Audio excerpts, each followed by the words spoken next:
నువ్వు ఏదైతే నువ్వు చేస్తావో దానిని అనుభవించాలి. నేను 15 సంవత్సరంలో నా ప్రభు నమ్ముకున్నాను.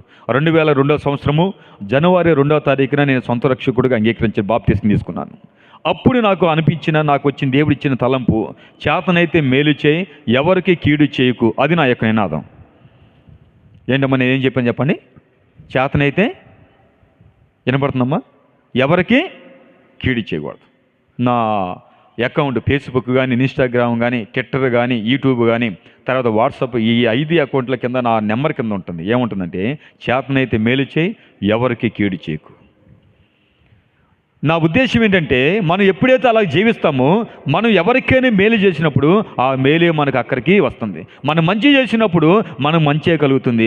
ఒక అడుగు ఆలస్యం కావచ్చు, ఒక నెల ఆలస్యం కావచ్చు, ఒక సంవత్సరం ఆలస్యం కావచ్చు, కానీ నీకు మేలు చేయకుండా ఉండే దేవుడైతే కాదు. ఇది ఖచ్చితంగా నేను చెప్పగలను. ఎందుకంటే ఇక్కడ మంచి చేసిన ఇద్దరు మాత్రమే, మంచి సమాచారం తీసుకొచ్చిన ఇద్దరు మాత్రమే ఎక్కడికి చేరారు? వీళ్ళిద్దరూ కానాను చేరారు. చెడ్డ సమాచారంతో వచ్చిన వీళ్ళిద్దరు ఎక్కడ ఉన్నారు చెప్పండి? వీళ్ళు కానాను చేరలేదు. అనగా ఈరోజు నేను చెప్పదలుచుకున్న మాట ఏమిటంటే, కింద పాతాళం ఉన్నది, పైన పరలోక రాజ్యం ఉన్నది.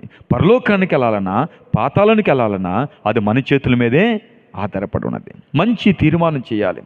అయ్యా ప్రభువు నమ్మితే 10 ఆదివారం వెళ్తానయ్యా, ప్రతి నెల నేను ప్రభు బలలో పాలు పంపులు పొందుతాను, వారానికి ఒక పూట ఉపవాసం ఉంటానయ్యా, నీకు నమ్మకంగా జీవిస్తానయ్యా, నేను ప్రార్థనా పరురాలుగా ఉంటానయ్యా, నేను ఎవరు కానించేనయ్యా, నా మాటల ద్వారా, నా క్రియల ద్వారా, నా నడక ద్వారా, నేను చేసే పనుల ద్వారా ఎవరికి అభ్యంతరకరంగా, హానికరంగా నేను ఎవరికి ఉన్నానయ్యా, నేను నీకు ఇష్టంగా బతుకుతానని ఈరోజు నువ్వు తీర్మానం చేయగలిగితే, నువ్వు ప్రమాణం చేయగలిగితే, అంటే తీర్మానం చేయగలిగితే, దేవుని కుటుంబాన్ని దేవుడు దీవించాలని ఆశ కలిగి ఉన్నాడు.